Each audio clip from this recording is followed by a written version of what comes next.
1939வது வருடம் வெளிவந்த அந்த மெட்ராஸ் டெர்சென்டினரி வால்யூமில் மெட்ராஸ் பட்டணத்திற்கு மட்ரா அப்படிங்கிற போர்த்துகீயர்கள் பெயர் கொடுத்தார்கள் என்று ஒரு காரணம் கொடுத்த பிறகு மற்றொரு காரணமும் கொடுக்கப்பட்டிருக்கிறது. இப்பொழுதும் மந்தவெளி பகுதியில் மேட்ரே டி டியூஸ் சர்ச் ஒன்று இருக்கிறது.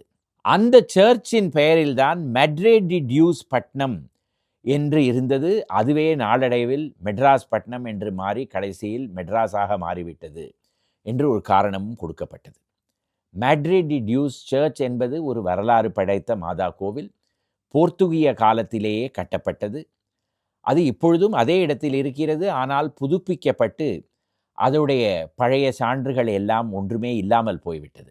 நுழைவு வாயில் மட்டும் அப்படியே இருக்கிறது. ஆனால் இந்த சர்ச்சில் இருந்துதான் மெட்ராஸ் பட்டணத்துக்கு பெயர் வந்திருக்குமா என்ற கேள்விக்கு ஆதாரபூர்வமாக பதில் கூற முடியவில்லை.